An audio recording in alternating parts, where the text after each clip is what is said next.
Record News Rural. Oferecimento. Bradesco, de ponta a ponta é com o Bradesco que o agro conta.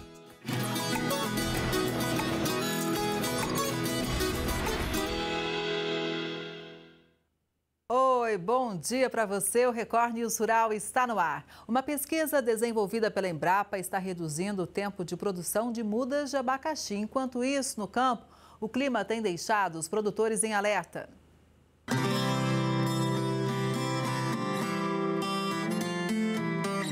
O abacaxi é uma das principais frutas produzidas no Brasil. De acordo com o IBGE, em 2023, foram colhidos 1.591.595 frutos, em uma área de quase 64 mil hectares espalhados por todo o país. De acordo com os produtores, a cultura é rentável, mas demanda muitas mudas. Para cada hectare, são necessárias em média de 30 a 40 mil. Hoje, o tempo de aclimatação de uma muda em um viveiro é de cerca de 180 dias. Agora, uma pesquisa desenvolvida pela Embrapa, em parceria com a Universidade Federal do Recôncavo Baiano, visa diminuir esse tempo. O abacaxi tem uma demanda muito alta de muda de plantio e muda saudável, muda com qualidade. Primeiro, identificando, né, no entorno do abacaxi, da planta, quais seriam os micro-organismos que a planta de abacaxi recruta, né, para ajudar ela, vamos dizer assim, né, tanto para crescer, quanto muitas vezes também para deixar ela mais vigorosa para tolerar doenças e outras coisas que podem prejudicar o cultivo. A pesquisa mostrou que a utilização desse processo, chamado de microbiolização, pode acelerar em até 34% o tempo de desenvolvimento das mudas micropropagadas. Isso reduz o tempo que ela fica no viveiro para depois ir para o canteiro e só então chegar no campo. Se a gente for para um sistema convencional, vai custar muito atingir o número de mudas que a gente precisa. Então, essa é uma estratégia que encurta o número de dias para você poder ter uma planta pronta, por exemplo, para levar para o canteiro. E o impacto, na verdade, é um impacto em cima principalmente de custo da muda, do preço da muda. Porque quanto mais tempo ela fica dentro de uma casa de vegetação para se desenvolver, maior é o custo dela. E é nos custos e na lucratividade que o Tiago está de olho. Ele cultiva abacaxi em uma área de cerca de 1 hectare em Motuca, no interior paulista.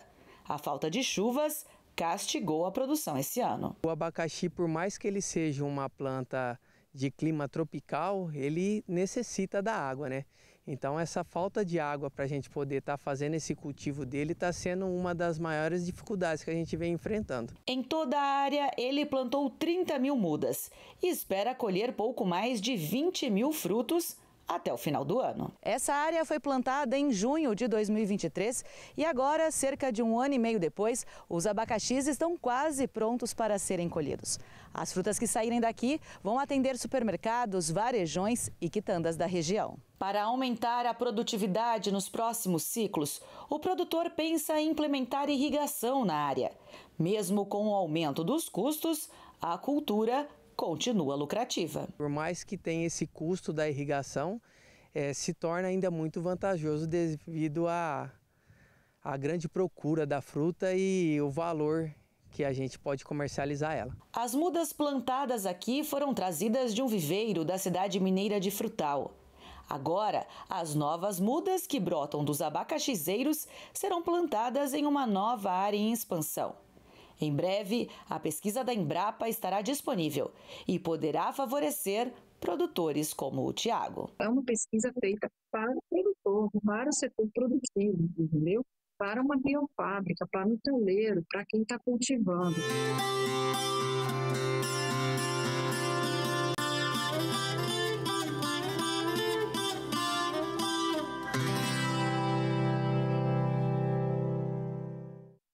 Produtor produtor rural, descubra como expandir seu negócio. Conheça as soluções do Consórcio Agro Bradesco. Você pode adquirir maquinários e implementos em até 100 meses ou planejar a compra de terrenos, fazendas e silos agrícolas pagando em até 190 meses. Tudo sem juros, sem entrada e com a administradora que mais contempla no país. Simule um projeto personalizado. Informe seus dados acessando o QR Code para receber o contato de um dos nossos especialistas. De ponta a ponta, é com o Bradesco que o Agro conta. O presidente Lula e o vice-presidente Geraldo Alckmin participaram de uma reunião com representantes da agroindústria. No evento, o vice-presidente Geraldo Alckmin falou sobre os investimentos que serão feitos para a agroindústria. O programa, chamado de Missão 1 da Nova Indústria Brasil, se refere às cadeias agroindustriais sustentáveis e digitais para a segurança alimentar, nutricional e energética. O governo anunciou um investimento de 546,6 bilhões de reais no setor.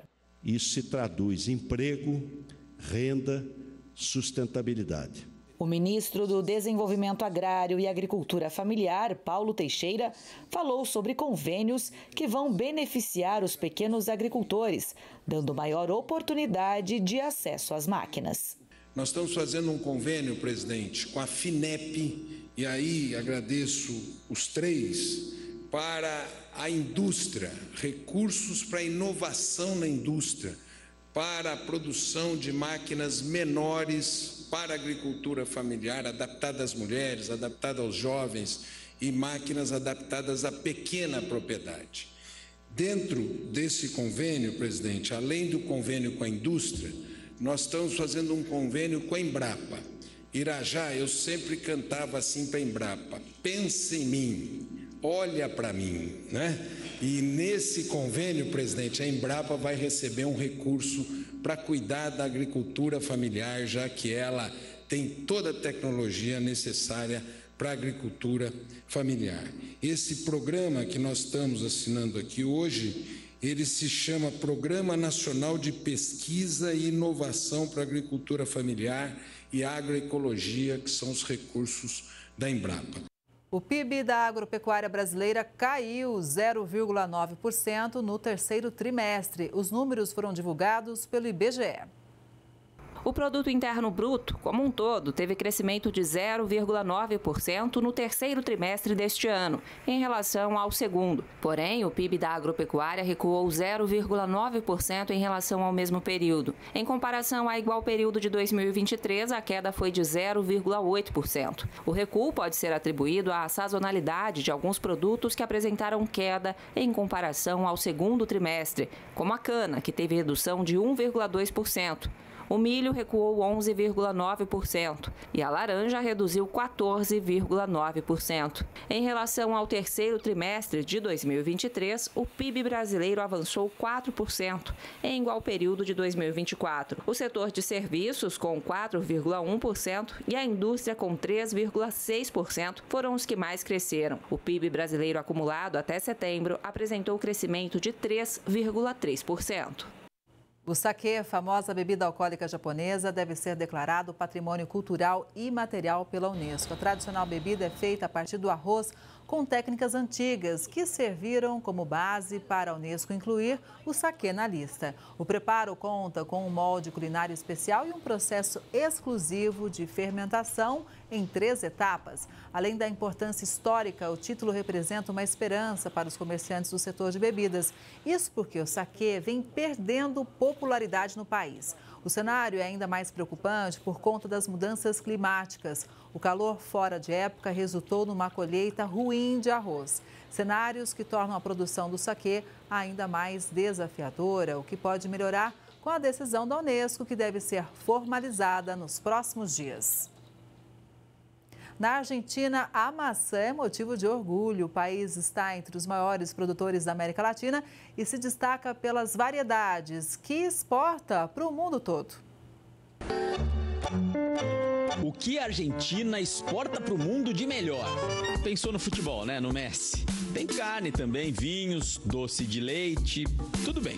Mas tem algo que diariamente você pode encontrar em feiras ou mercados no Brasil que também é produto exportação dos hermanos. As maçãs argentinas, que por aqui são chamadas de manzanas. O Brasil também é um grande produtor de maçãs. Está hoje entre os 10 maiores do mundo, com maçãs do tipo Fuji e Gala. O que diferencia os argentinos é a variedade que eles produzem. Por aqui, pode-se encontrar 8 tipos diferentes de maçãs. Juan trabalha como vendedor de maçãs há mais de 30 anos, em uma empresa que existe desde a década de 60, e nos explica que as diferenças estão na coloração e principalmente no gosto. E temos variedades novas, como a Crispim e a Pink Lady, que são variedades que estão migrando para o futuro do gosto do consumidor.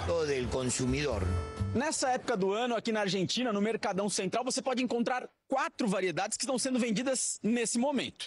Por exemplo, essa daqui, ó, a Red Delicious, como é chamada, ou na tradução, vermelha deliciosa. É a maçã mais vendida, mais produzida aqui no mercado interno da Argentina. Além dela, tem também essa maçã verde, utilizada para cozinha europeia, enfim, para cozinha de todo o mundo, ela é muito utilizada e muito vendida.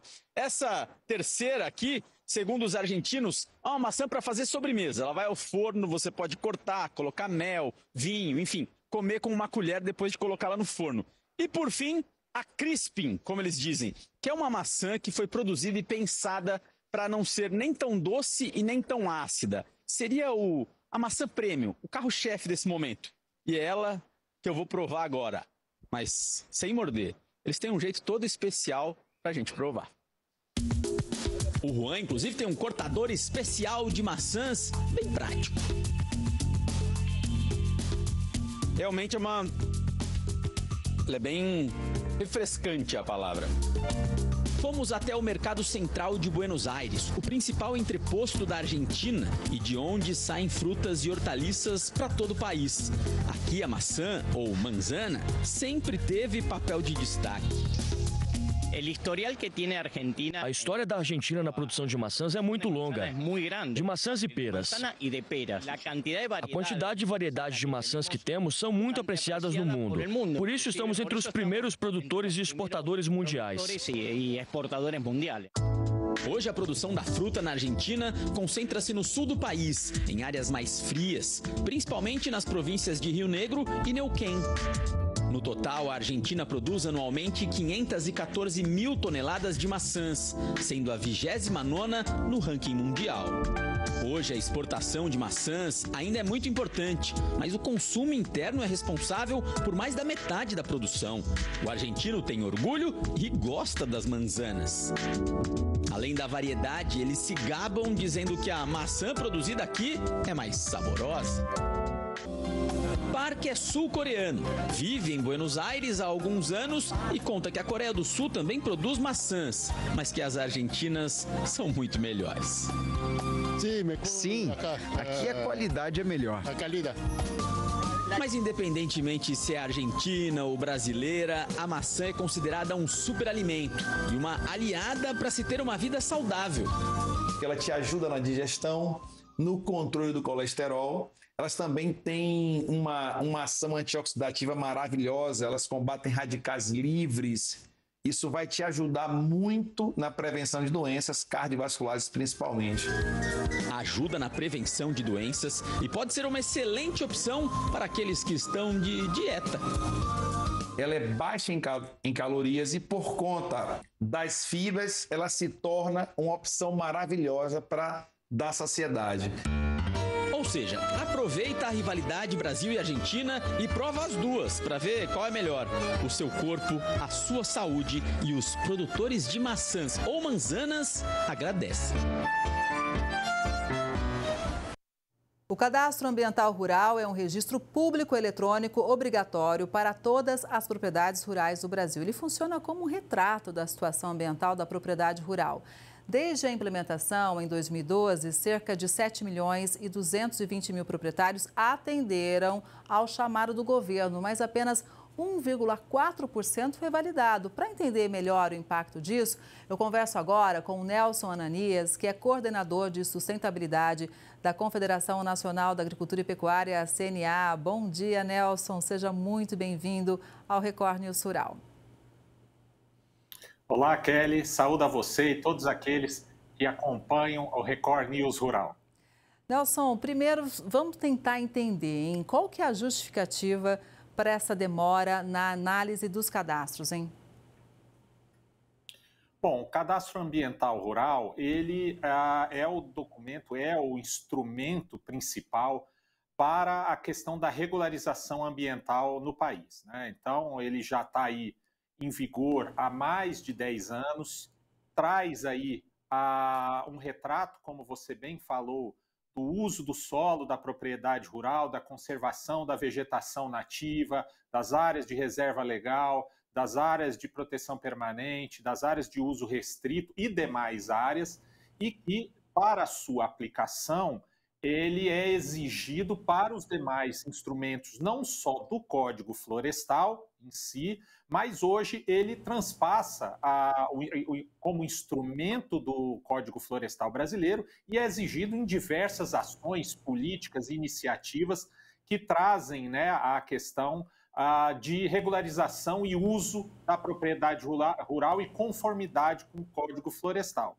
Nesse sentido, o produtor rural encampou essa responsabilidade em mostrar, em abrir a sua propriedade rural para dizer o que acontece dentro dela, como você falou, citou também, com mais de 7 milhões de propriedades cadastradas dentro desse maior cadastro mundial de uso de solo existente, né? Então, o que acontece é que o acúmulo dessas declarações, e como o próprio instrumento prevê, exige uma análise. Como o Cadastro Ambiental Rural ele é declaratório, obrigatório e declaratório, ele precisa ser validado, ele precisa passar pelo crivo de analistas para sua validação, para dizer se aquilo que foi declarado ele é verdadeiro.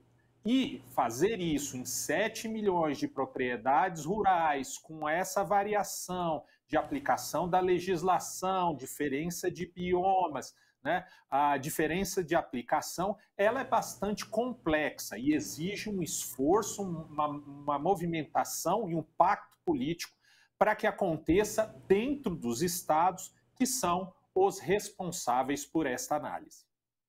Ou seja, hoje, então, os estados eles estão atrasados e talvez nem tenham fôlego para fazer todo esse trabalho? Perfeito. Os estados são os responsáveis por essa análise. Está lá no Código Florestal, está lá na Lei Complementar 140, que define, né, as competências dos entes federativos em questões ambientais, e que exige dos estados uma mobilização para análise dessas declarações que estão dentro do Cadastro Ambiental Rural.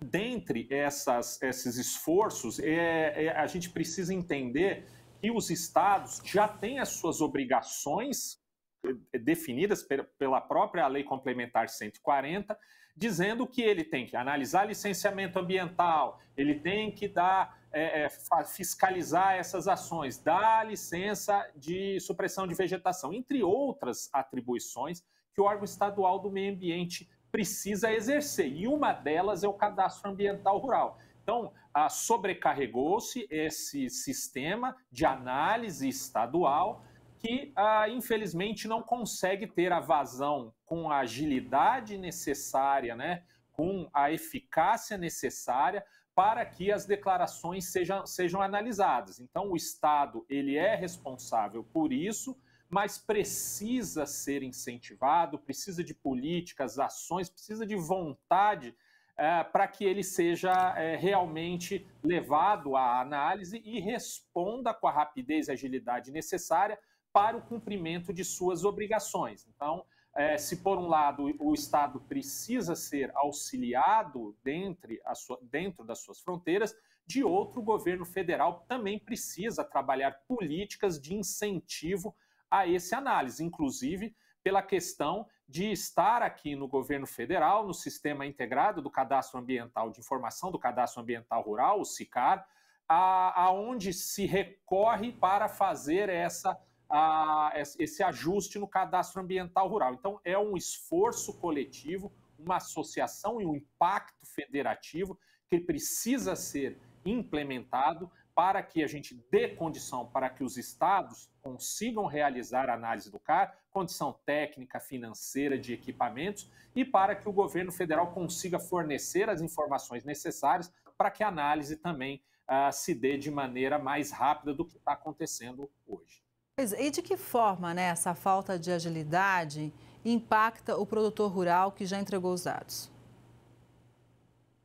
Impacta diretamente na vida do produtor rural. Primeiro, pela necessidade que ele tem em comprovar que está ok com o Código Florestal. O Código Florestal hoje ele é base para tomada de crédito, é base para licenciamento ambiental, é base para acesso de mercados nacionais e internacionais, ele é base para o desconto, né, que está previsto lá no Plano Agrícola Pecuário, ele é base para desembargo de eventuais, né, ações ou ações administrativas ambientais. Então, tem uma gama de ações que o cadastro ambiental rural é pré-requisito necessário. Então, isso impacta, já está impactando na vida do produtor rural, já está restringindo algumas cadeias produtivas, já está dando algum trabalho para que o produtor rural que está cumprindo a legislação, a gente não está dizendo daqueles que não estão cumprindo ou que têm algum passivo ambiental, aqueles que em grande parte cumprem o Código Florestal e têm a dificuldade de comprovar que cumprem, né? Então, não é uma ação de comprovar que está que vai fazer uma recuperação, que também existe essa possibilidade, mas a necessidade de comprovar que ele cumpre a reserva legal, que ele cumpre a APP e que ele está ok com a legislação ambiental. Nelson, você já citou para a gente, né, a importância dos estados se unirem em busca de resolver essa questão. Agora, teria uma outra alternativa para resolver esse problema de vez ou ainda a gente está num cenário muito desafiador? Não, o cenário ele é muito desafiador. A gente tem, por exemplo, o último relatório que saiu da análise dos cadastros ambientais remete a outubro de 2023. De lá para cá não foi feito nenhum outro balanço de quantos cadastros foram declarados, quantos foram analisados, quantos estão em processo de análise. E esse cadastro ainda de 2023, ele diz que apenas 1,4% das propriedades rurais tiveram seus cadastros analisados e finalizados em sua análise. Outros 28% tiveram uma análise iniciada, mas que, devido a alguma pendência, retornou para que fosse feito algum ajuste por parte do produtor rural. Então, a gente vê nessa estatística, nesses números, que a gente precisa não só avançar nas análises que ainda faltam, a gente precisa que o produtor ele revisite o seu cadastro ambiental rural para identificar e sanar essas eventuais pendências, né? Então, o desafio é promover a análise, fornecer aos estados toda a capacidade técnica para que ele faça isso. Nós precisamos que existam bases confiáveis para que essa análise seja mais dinamizada, questão de mapeamento com escalas de mapa compatíveis, né, entre outros, né, subsídios técnicos para que isso se analise. E a gente precisa de trabalhar em ações de assistência técnica para que o produtor rural ele volte, revisite o CAR e sane esses eventuais passivos que possam estar no seu cadastro ambiental. Até porque, Nelson, um dos problemas também em relação aos dados enviados pelo produtor é a baixa qualidade das informações, né? Então, com mais técnica, vamos dizer assim, isso pode ser sanado também. Sem dúvida. Essa questão do próprio mapeamento das áreas com uma área compatível, você imagina um país continental como é o Brasil. num mapa, usando um mapa para definir o que é uma APP de 30 metros, de 50 metros, num mapa em que uma escala é de 1 para 5 milhões, ou seja, 1 centímetro no mapa são 50 quilômetros. Você nunca vai ter conformidade com uma diferença de escala, só para dar um exemplo técnico de aplicação e de agilização desse instrumento de análise do cadastro ambiental rural. Então, a gente precisa investir nessas tecnologias, a gente precisa investir na capacitação, não só de quem analisa, mas também de quem declara e retifica esse cadastro ambiental rural, e a gente precisa que essas informações elas tenham a agilidade necessária para achar o produtor rural. Por exemplo, o Sistema Nacional, né, do SICAR, né, o Sistema de Informação do Cadastro Ambiental Rural, vem estando reiteradamente fora do ar. Então, quando o proprietário rural ou quando um técnico que vai fazer essa retificação precisa acessar o cadastro e ver ter o feedback de se existe uma pendência ou não, o sistema está fora do ar. A gente vem trabalhando com o Ministério da Gestão da Informação, que é o responsável pela gestão desse banco de dados, para que isso se normalize e isso ele consiga ficar mais eficiente para que possa atender essas ações. Então, são questões técnicas, são questões operacionais, são questões de instrumentos, é capacitação, é um conjunto de ações que precisa ser incentivada para que essa análise do cadastro deslanche e, por consequência, os demais instrumentos do Código Florestal. Por exemplo, o Programa de Regularização Ambiental, que prevê essa recuperação desses eventuais passivos ambientais, a cota de reserva ambiental, o mercado de carbono, um pagamento por serviços ambientais e, como eu falei, os outros, acesso a mercados, né, a comprovação, né, de regularidade ambiental. Então, é uma série de ações que estão dependendo exclusivamente dessa análise do CAR, que se não houver uma ação conjunta e conjugada de governo federal e estadual, a gente vai estar aqui ano que vem discutindo os mesmos números deste ano. Pois é, o desafio é grande, o cenário é desafiador, mas o produtor rural pode ter um suporte importante da CNA, que é o programa Retificar. Como é que ele funciona? Perfeito. Então, a CNA identificou essa diferença entre CARs que tiveram alguma análise e os CAR efetivamente analisados e viu que essa revisita, ou seja, essa volta do produtor rural para resolver a pendência que foi colocada, ela representa aí um grande desafio para essa regularização. Então, a CNA está fazendo projetos pilotos em alguns estados do Brasil, no qual ele mobiliza e vai até os sindicatos rurais, mobiliza os órgãos estaduais de meio ambiente, mobiliza todos aqueles envolvidos dentro do estado e que buscam essa regularização ambiental para trazer o produtor rural de volta a revisitar o seu cadastro ambiental rural e fornecer aqueles dados faltantes ou aqueles pequenos ajustes dentro da declaração para que esse processo se finalize. Então, a CNA, através do Retificar,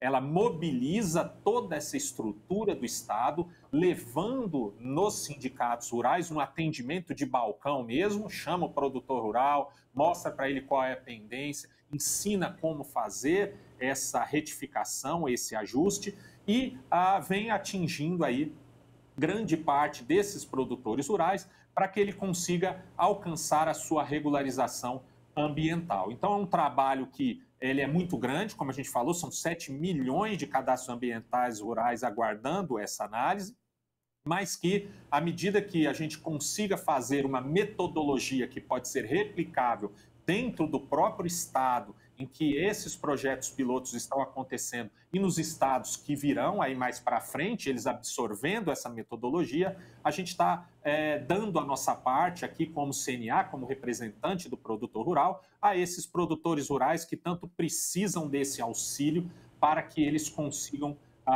fazer essa regularização ambiental a contento, atendendo não só essas questões de acesso a esses instrumentos, o Código Florestal, mas até uma eventual regularização fundiária de sua propriedade.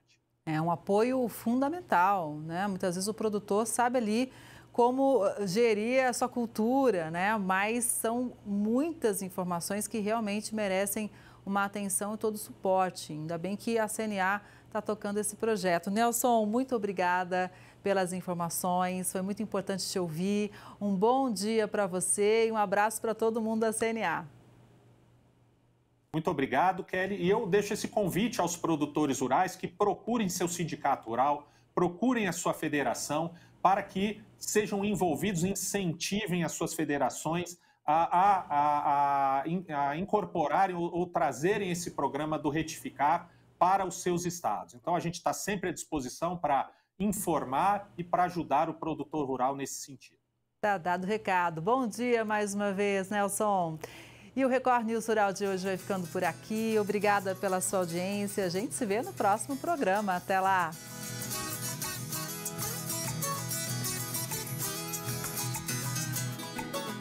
Record News Rural. Oferecimento.